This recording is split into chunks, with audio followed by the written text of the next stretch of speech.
온라인으로 예배하니까 여러분이 함께 예배 현장에서 같이 박수하고 하나님께 영광 돌리는 그런 게 없어가지고 너무 아쉽습니다.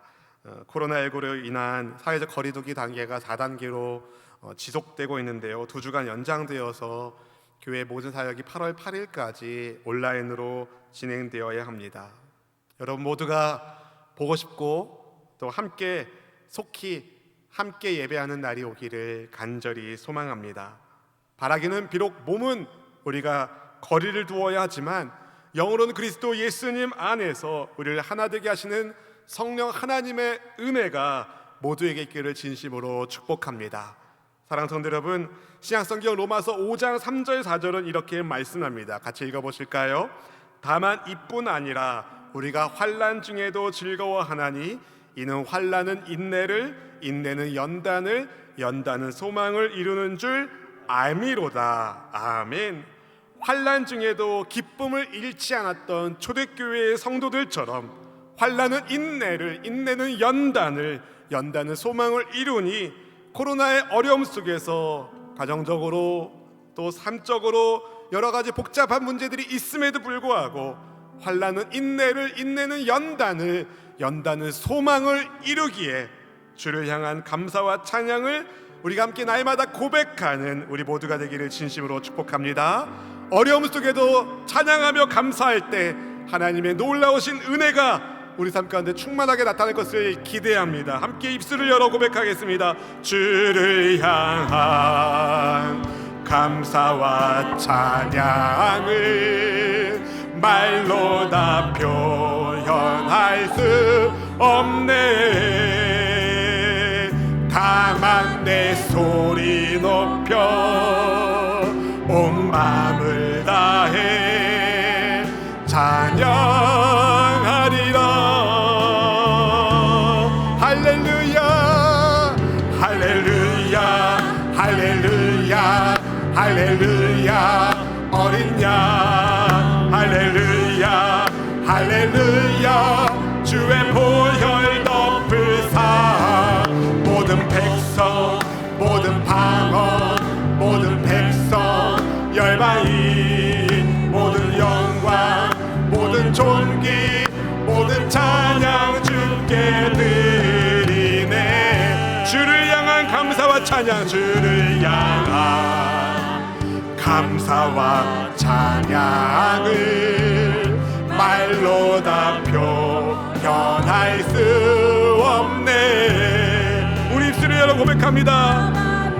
소리 높여 온 마음을 다해 찬양하리라.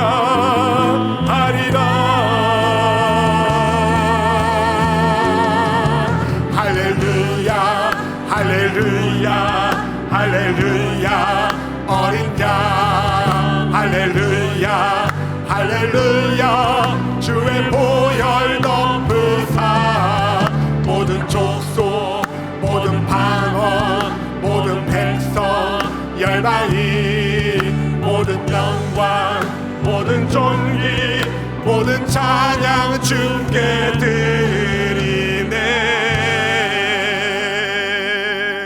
할렐루야. 모든 영광과 정의와 찬송을 주님께 올려드리며 하나님을 예배하는 모든 예배자들을 찾아오시는 주님과의 만남 속에서 우리의 삶의 감사와 찬양의 고백이 더욱 풍성하게 될 줄로 믿습니다.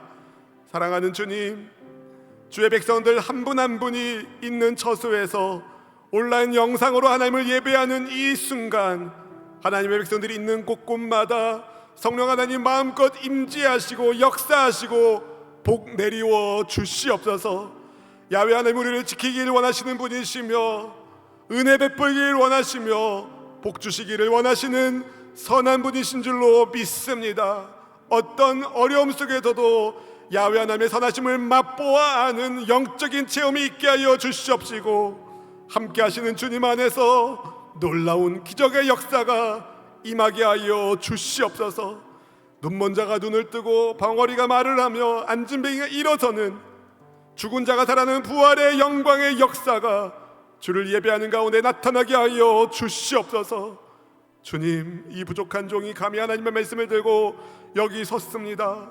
십자가 보혈로 덮어주시옵시고 오직 생명의 하나님의 말씀이 온전히 전달되게 하여 주시사 말씀 앞에서 우리 주님을 깊이 만나고 은혜 가운데 성령으로 충만해지는 역사가 있게 하여 주시옵소서. 주님 감사합니다. 영광 중에 우리와 함께 하여 주시는 좋으신 예수님의 이름으로 간절히 기도하옵나이다. 아멘. 할렐루야. 주를 향한 감사와 찬양이 여러분 삶 속에서 날마다 쏟아질 수 있기를 주의 이름으로 축복합니다. 말씀을 나누기 전에 먼저 온라인으로 함께 여러분 주변에서 예배하고 있는 지체들과 이렇게 인사하면 좋겠습니다. 예수님 안에서 우리는 하나입니다. 예수님 안에서 우리는 하나입니다. 사랑하는 성도 여러분, 호랑이는 죽어서 가죽을 남긴다고 합니다. 사람은 죽어서 이름을 남긴다고 하죠. 그럼 예수님을 믿는 예수님의 사람들은 무엇을 남길까요? 예수님의 사람들은 자기 이름을 남기는 것이 아니라 이야기를 남깁니다. 하나님 나라의 이야기를 남깁니다. 하나님 나라의 왕이신 예수님께서 그들의 삶 속에서 어떤 변화를 일으키셨는지, 그분의 나라와 영광을 위하여 그들이 어떻게 소중하게 쓰임 받았는지에 대한 감동적인 이야기를 남깁니다.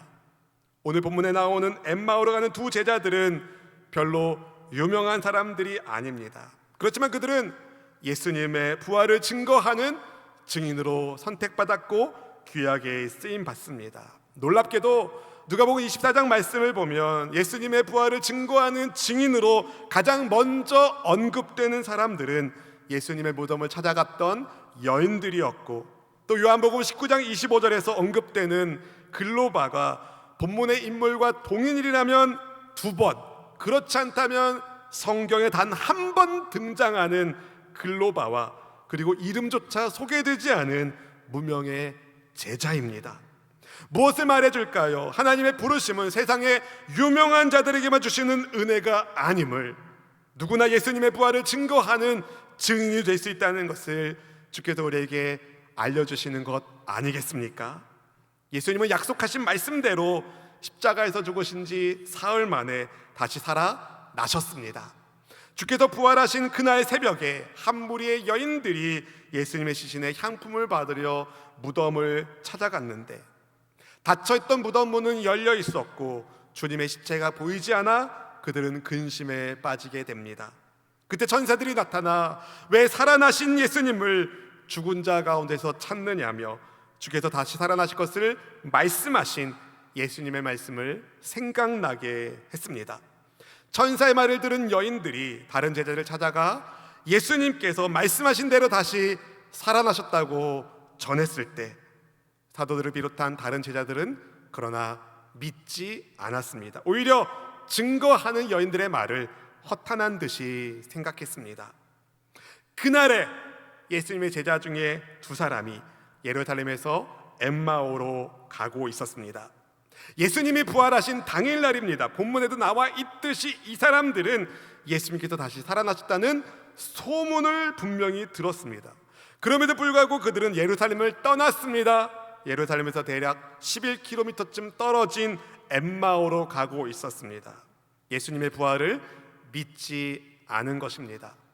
만약에 그들이 예수님의 부활을 믿었다면 마태복음 28장 10절에서 부활하신 예수님께서 갈릴리에서 제자들을 만날 것을 말씀하셨기에 엠마오가 아니라 갈릴리로 가야 했습니다. 부활을 믿지 않았기 때문에 이들은 예루살렘을 떠난 겁니다. 기대와 설렘을 안고 찾아갔던 예루살렘에서 슬픔과 절망의 마음으로 엠마오로 떠난 것입니다. 그들은 예수님을 진지하게 따르던 제자였습니다. 그랬기 때문에 예루살렘에서 엠마오로 가는 길목에서도 다른 이야기가 아니라 예수님 이야기를 나눈 것입니다. 본문 15절 말씀을 같이 함께 읽어보실까요? 그들이 서로 이야기하며 문의할 때에 예수께서 가까이 이르러 그들과 동행하시나. 이 사람들은 며칠 전 예루살렘에서 일어난 일에 대하여 심각하고 진지하게 대화를 나누고 있었습니다. 예수님을 메시아로 믿고 따르면서 겪었던 여러 추억들도 함께 되새기면서 그분에 대한 자기들의 기대가 얼마나 컸었는지 등을 서로 말했을 겁니다. 하지만 아무리 많은 대화와 토론이 있었어도 그들의 답답한 마음은 달래지 못했습니다. 좀처럼 풀리지가 않았습니다. 여전히 슬픔에 잠겨 있었습니다. 왜냐하면 그들의 기대를 물거품되게 하는 예수님의 십자가 죽음 앞에서 깊은 상실감을 감출 수 없었던 것입니다. 그들이 그렇게 이야기했을 때, 그런데 예수님께서, 부활하신 예수님께서 가까이 다가오셨습니다. 그리고 그들과 동행하여 주셨습니다. 그렇지만 눈이 가려진 이 사람들은 예수님을 알아보지 못합니다. 본문 16절 말씀 읽어보실까요? 그들의 눈이 가리어져서 그인 줄 알아보지 못하거늘. 얼마나 상실감이 컸으면 부활하신 예수님을 보았지만 눈이 가려져서 예수님을 알아보지 못했을까요? 여러분, 이들의 믿음을 여러분께서 점수를 매긴다면 100점 만점에 이 사람들의 믿음을, 부활하신 예수님을 믿지 않는 이들의 믿음을 몇 점이라고 말씀하시겠습니까? 낙제 아닙니까? 낙제? 믿지 않으니 말이죠. 그런데 여러분, 낙제생인 이 제자들을, 예수님을 알아보지 못하는 이 제자들을 예수님이 찾아오셨고 말씀을 건네주십니다. 여러분, 이게 은혜예요. 근데 왜 예수님은 처음부터 그들의 눈을 밝히셔서 나다! 내가 부활하신 예수다! 라고 알아보지게 하지 않으셨을까요? 그럼 단번에 그들을 누르고 있었던 슬픔이 풀어졌을 텐데 왜 예수님은 그렇게 하지 않으셨을까요? 우리가 살면서 그런 생각이 들 때가 종종 있지 않습니까? 하나님이 지금 이거 딱 해주시면 다 해결될 텐데 하는 문제들, 하나님이 좋은 대학에 붙여주시면 내 인생이 풀릴 텐데, 하나님이 이 사람이다 하시면 내가 뒤도 안 돌아보고 이 사람과 결혼할 텐데, 하나님이 이 질병의 문제만 해결해 주신다면 내가 주를 위해서 열심히 살 텐데, 어떤 이에게는 그것이 질병의 문제이고, 어떤 이에게는 그것이 경제적인 문제이고, 어떤 이에게는 그것이 관계의 문제이며 앞날의 문제이기도 합니다. 나를 혼란스럽게 하는, 내 믿음 생활을 흔들리게 하는 어떤 문제가 다가오면 우리는 위축되고 마음이 눌려 힘들어지게 됩니다. 그럴 때 여러분 어떻게 하십니까? 절망하지 마세요. 낙심하지 마세요. 예수님은 주님을 믿는 우리를 절대로 포기하지 않으십니다. 모든 희망이 무너진 것 같고 도저히 빠져나올 수 없는 것 같은 절망의 늪에 있어도 우리를 찾아와 주시고 손잡아 주시고 일으켜 빼주시고 동행하여 주시는 예수님이 우리의 주님이신 줄로 믿습니다. 지난 금요일 심야 예배 설교 시간에 말씀드렸던 실로암 안과병원의 김선태 목사님 기억하시죠? 어린 시절에 6.25 한국전쟁으로 모두를 잃어버리고 전쟁고아가 되었습니다. 불발탄이 터져서 시력을 잃었습니다. 눈먼 거지 고아. 최악의 인생 아닙니까? 그런데 최악의 인생이 되고 말았지만 그는 최악의 인생을 최고의 인생 되게 하시는 하나님을 믿었습니다. 그분의 인도하심과 도우심 속에서 하나님을 자랑하는, 간증하는 사람이 되었습니다. 사랑하는 성도 여러분, 우리 예수님은요, 죄로 인해서 최악의 인생 된 우리를 찾아오셔서 하나님의 자녀로 최고의 인생 되게 하시는 메시아이십니다. 그분이 이 땅에 오셨고 십자가에서 죽으셨고 다시 살아나셨습니다. 그러니 절대로 절망 가운데 주저앉지 마십시오. 철학자 키에르케고르가 말했죠. 죽음에 이르는 병이 절망이라고. 여러분, 절망하지 마십시오. 하나님의 도우심을 구하시기를 축복합니다. 주님이 약속하셨습니다. 예레미야 33장 3절 말씀 믿음을 가지고 함께 읽어보실까요? 너는 내게 부르짖으라. 내가 내게 응답하겠고 내가 알지 못하는 크고 은밀한 일을 내게 보이리라. 아멘. 우리의 부르짖음에 응답하시는, 우리의 작은 신음에도 응답하시는 하나님의 은혜가 우리와 함께하고 계심을 믿습니다. 무슨 대화를 나누고 있는 중인지 묻는 예수님께 글로바가 이렇게 반문합니다. 아니, 당신은 예루살렘에 있었으면서도 요즘 거기서 무슨 일이 일어나는지 혼자만 모릅니까? 그의 말은 예수님의 십자가 사건이 온 예루살렘 성을 흔드는 큰 사건이었다는 것을 보여주죠. 이번 6월절 명절 시즌 가장 소란스러웠던 뉴스, 우리식으로는 실시간 검색 1위가 예수님의 십자가 죽음이었습니다.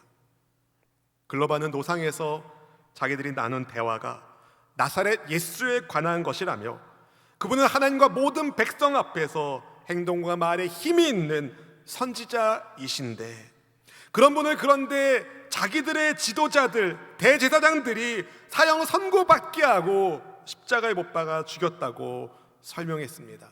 본문의 19절 20절 말씀 같이 읽어보실까요? 이르시되 무슨 일이냐? 이르되 나사렛 예수의 일이니 그는 하나님과 모든 백성 앞에서 말과 일에 능하신 선지자이거늘 우리 대제사장들과 관리들이 사형 판결에 넘겨주어 십자가에 못 박았느니라. 굉장히 아이러니한 그림입니다. 무슨 말씀이냐면요, 지금 부활하신 예수님과 함께하면서도 이들은 예수님을 알아보지 못하고 예수님의 죽음에 대해서만 말하고 있습니다. 예수님을 따르던 제자들에게 예수님의 십자가 죽음은 단순히 당대 유명한 사람이 안타깝게 죽은 그런 사건이 아닙니다. 이스라엘을 속량할 분으로 믿고 따랐던 분이 죽게 된 절망적인 사건이었습니다. 본문 21절 말씀은 이렇게 말합니다. 우리는 이 사람이 이스라엘을 속량할 자라고 바랐노라. 이뿐 아니라 이 일이 일어난 지가 사흘째요.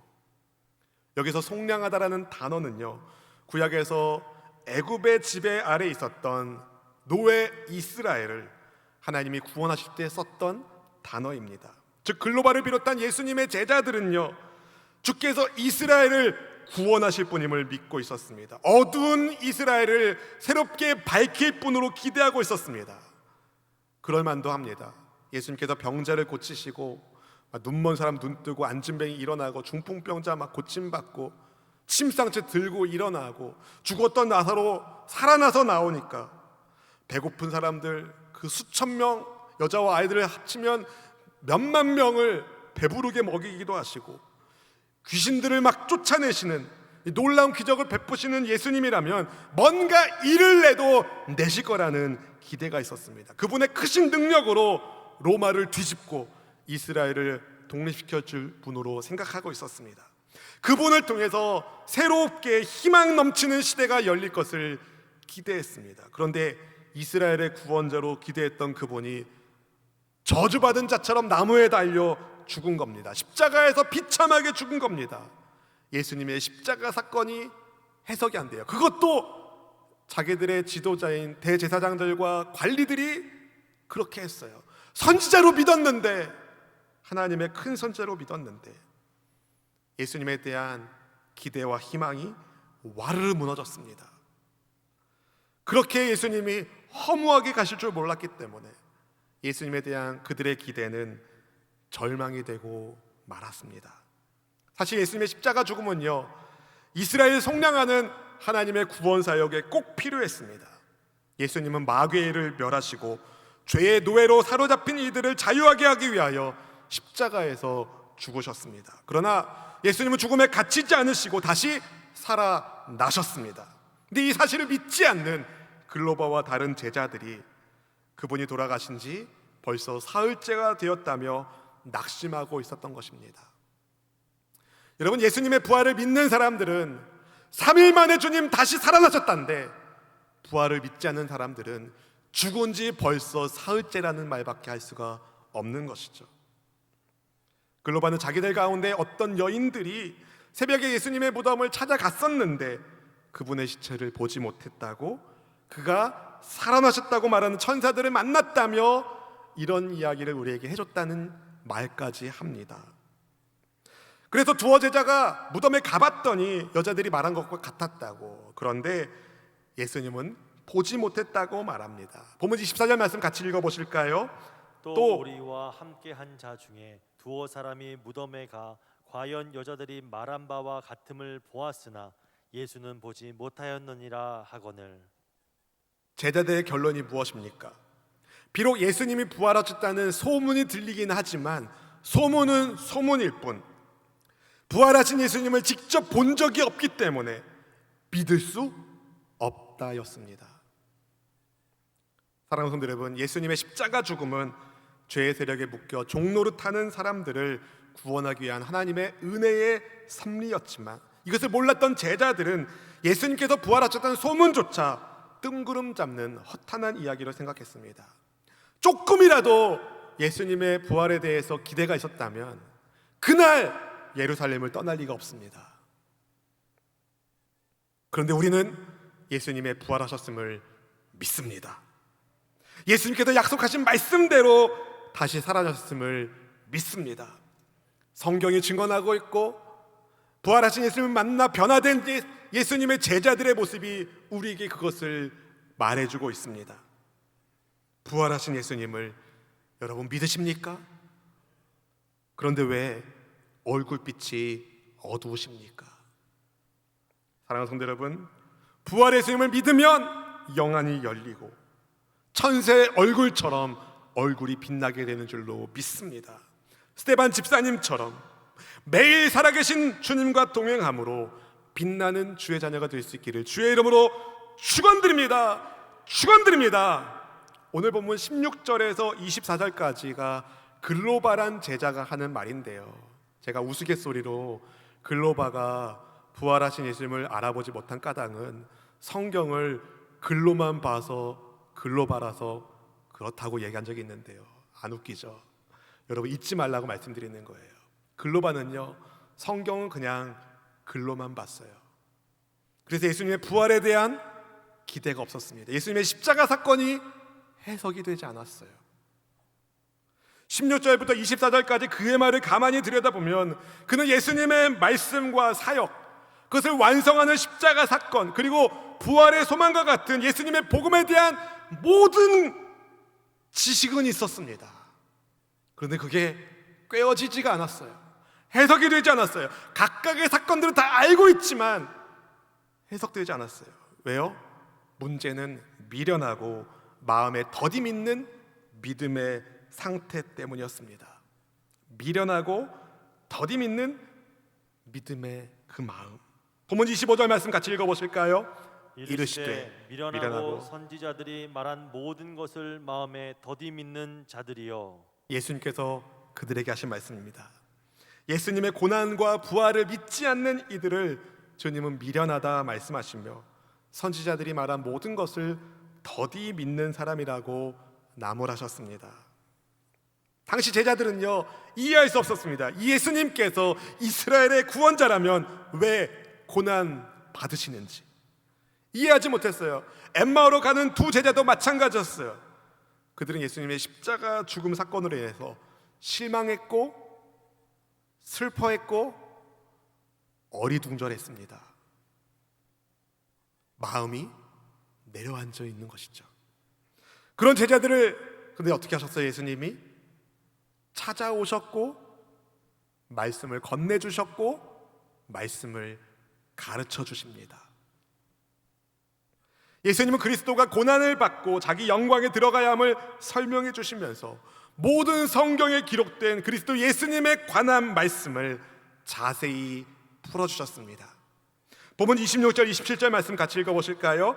그리스도가 이런 고난을 받고 자기의 영광에 들어가야 할 것이 아니냐 하시고 이에 모세와 모든 선지자의 글로 시작하여 모든 성경에 쓴 바 자기에 관한 것을 자세히 설명하시니라. 아멘. 모세는 모세 오경을 창세기, 출애굽기, 레위기, 민수기, 신명기를 말하고요, 모든 선지자의 글은 구약의 모든 예언서들을 말합니다. 모세 오경과 선지자의 말씀에서 시작해서 예수님께서는 구약에 기록된 그리스도에 관한 하나님의 말씀을 자세히 풀어서 설명해 주셨습니다. 어떤 사람들한테요? 마음이 열려 있고 신속하게 믿을 만한 사람들한테요? 아니요. 마음이 절망으로 굳어 있고 더디 믿는 사람들한테 예수님이 설명해 주시는 거예요. 오늘날 공교육의 문제점이 뭐겠습니까, 여러분? 그냥 선생님들은 가르치고 알아서 따라오라잖아요. 그게 공교육의 문제거든요. 대한민국 공교육으로 만약에 예수님께서 이 더디 믿는 사람들을 가르쳤다면, 야, 니들은 내가 하는 말을 알아들을 재주가 없으니 나도 모르겠다 하고 떠났을지 모릅니다. 근데 예수님 그러지 않으셨다는 거예요. 더디 믿는 사람들인데, 예수님의 부활을 믿지 않고 길을 떠난 사람들인데 예수님이 그 길을 찾아가셔서 만나주시고 깨닫게 해 주십니다. 예수님의 말씀을 들으면서 그들의 마음이 뜨거워졌다고 24장 후반에 나와요. 주님의 말씀을 듣는 그 순간 마음이 뜨거워지기 시작했습니다. 조금 전까지만 해도, 주님의 말씀이 있기 전, 주님을 만나기 전까지만 해도 절망으로 어둡고 답답했던 그들의 마음이 예수님의 말씀을 들으며 소망으로 뜨거워지기 시작했습니다. 엠마오로 가던 제자들은요, 자기들의 마음을 힘들게 하는 절망을 극복하기 위하여 서로 이야기를 나누며 대화하며 논쟁하고 토론했지만 그들 안의 의문은 하나도 해결된 것이 없었습니다. 그들은 예수님의 십자가 사건을 해석하기 위하여 성경을 들춰본 것도 아니고 그렇다고 열심히 하나님께 기도한 것도 아닙니다. 예수님의 부활에 대한 소문을 들었음에도 불구하고 진짜인지 알아보려는 노력조차 하지 않았습니다. 그들이 한 일이라곤 자기들을 찾아온 예수님의 말씀을 들은 겁니다. 그런데 예수님과의 동행 속에서 말씀이 깨달아지는 은혜가 임하게 된 겁니다. 절망으로 어두웠던 마음이 소망의 빛으로 채워지는 은혜를 체험하게 됩니다. 사랑하는 성도 여러분, 이게 바로 우리가 믿는 예수님의 마음입니다. 부활하신 예수님은 절망과 낙심 속에서 길을 가는 제자들을 버려두지 않으셨습니다. 찾아오셨습니다. 여러분, 이 사람들이 예수님을 찾아간 게 아니라 예수님이 이들을 찾아가신 겁니다. 예수님께서 믿음 있는 사람들 찾아간 것이 아니라 마음이 미련하고 더디 믿는 사람들을 찾아가신 겁니다. 왜요? 예수님의 제자라는 이유 때문에. 이 사람들 그리 유명한 사람이라 유명하지 않다고 말씀드렸습니다. 글로버 외에 다른 제자는 이름조차 알려진 사람이 아닙니다. 근데 이렇게 찾아와 주시고 말씀해 주시고 자세히 설명해 주시는 예수님의 동행하심의 은혜 때문에 이들은 부활의 있음을 증거하는 증인으로 성경이 기록되었고 오늘까지 우리에게 전해지게 된 겁니다. 이들의 이야기가 우리에게 은혜가 되는 것이죠.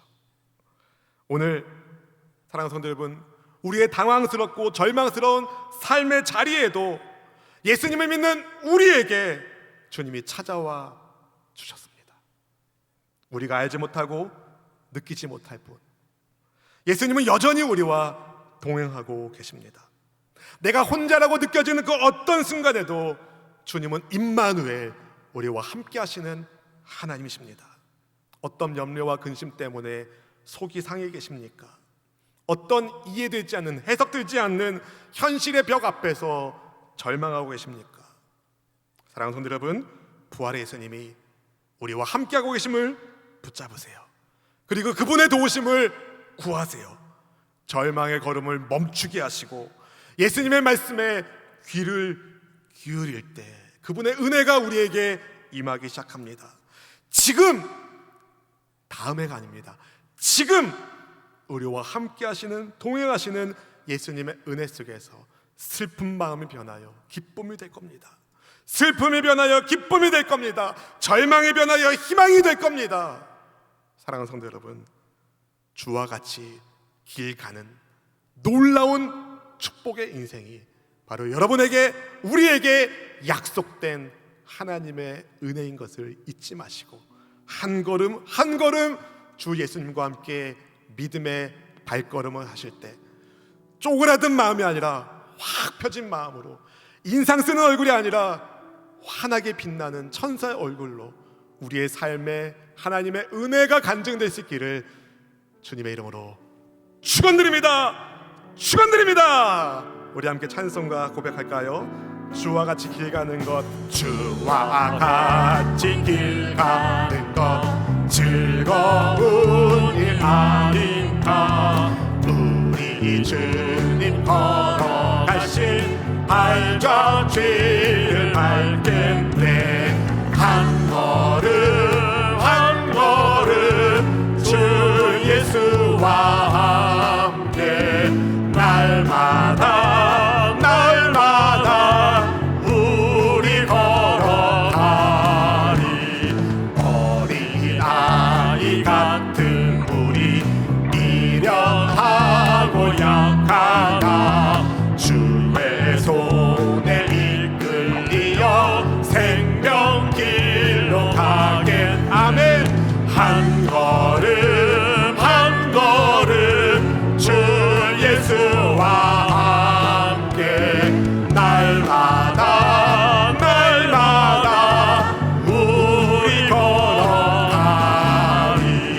꽃이 피는 들판이나 험한 골짜기라도 주가 인도하는 대로 주와 같이 가겠네. 한 걸음 한 걸음 주 예수와 함께 날마다 날마다 우리 걸어가리. 옛 선지자의 똑같이 우리들도 천국에 들려 올라갈 때까지 주와 같이 걷겠네. 한 걸음 한 걸음 주 예수와 함께 날마다 날마다 우리 걸어가리. 사랑하는 성도 여러분, 9시 예배 때도 이런 말씀을 드렸는데요, 여러분, 방금 우리가 부른 찬송은 그냥 부를 수 있는 찬송이 아닙니다.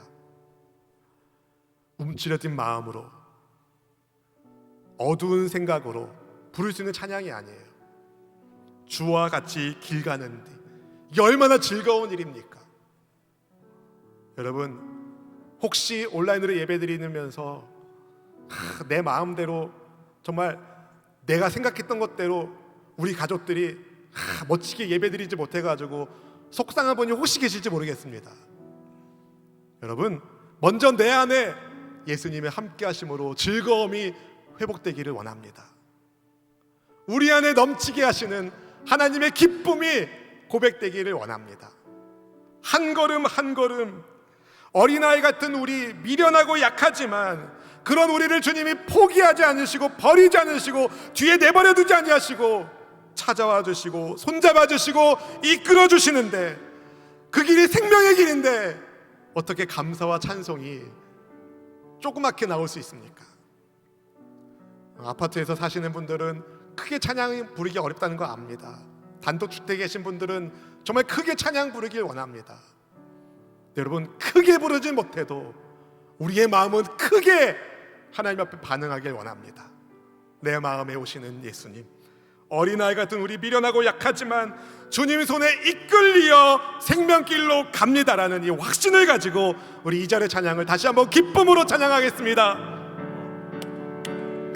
어린아이 같은 우리, 미련하고 약하나 주의 손에 이끌리어 생명길로 가게 고백합니다. 한 걸음 한 걸음 주 예수와 함께 날마다 날마다 우리 걸어. 다시 한번 고백합니다. 어린아이 같은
하나님, 우리가 믿음의 경주를 달려갈 때에 올림픽 국가대표처럼 빠르게 달리진 못해도 어린아이처럼 미련해서 한 걸음 한 걸음 내딛는 것도 힘들어도 함께 하시고 손잡아 주시고 인도하고 계시는 예수님이 계심을 잊지 않겠습니다.